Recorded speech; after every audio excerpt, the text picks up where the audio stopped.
Alright, we have a video from RW Securities.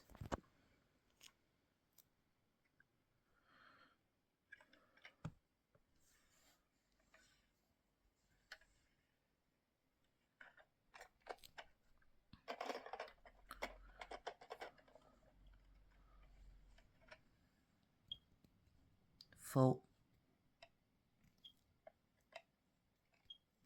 Here's another link plus if you want it.